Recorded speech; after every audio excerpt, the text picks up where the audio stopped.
4 అద్భుతాలు చేశాడు. ఎలీషా ఏమడిగాడు? అయ్యా, నీవు పొందుకున్న అభిషేకంలో ఎన్నంతలు కావాలి?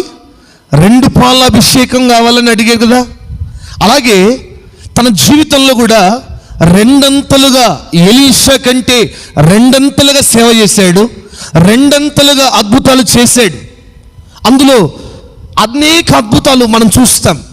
ఈ రాత్రి తన జీవితంలో తన ద్వారా దేవుడు చేయించిన ఒక అద్భుతం మీ ముందు చెప్పి నా మాటలు ముగిస్తాను.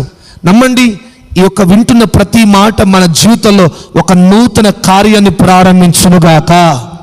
హల్లెలూయా.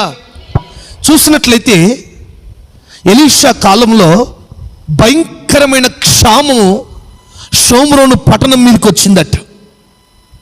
ఒక అద్భుతమైన పట్టణం ఉంది, సౌందర్యంతో నిండిన పట్టణం, సమృద్ధితో నిండిన పట్టణం, సమస్తము దీవెనకరంగా ఉంటున్న పట్టణమే. కానీ భయంకరమైన క్షామం అంటే, క్షామం అంటే ఏంటి? కరువు. ఏంటండి? కరువు. ఎటువంటి కరువు తెలుసా? నేను ఒక మాట అంటాను. కరోనా టైంలో సరే ధనవంతులను ప్రక్కన పెడితే మన పల్లెటూర్లలో ఎంతో కొన్ని గృహాల్లో అయితే తినడానికి తిండి కూడా ఎంతో కష్టమైపోయింది.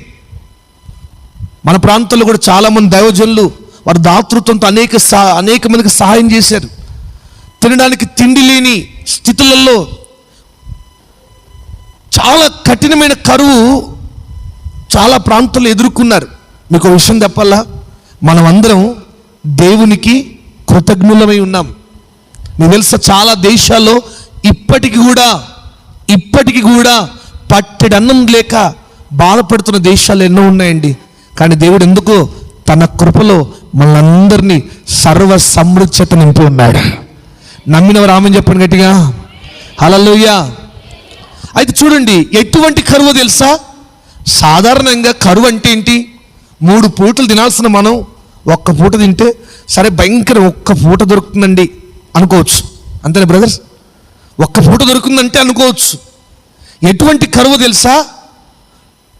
తినడానికి తిండి లేదు, ఆహారం లేదు, త్రాగడానికి నీళ్ళు కరువు అయిపోతున్న రోజుల్లో పావురాలు తిన్నవంటే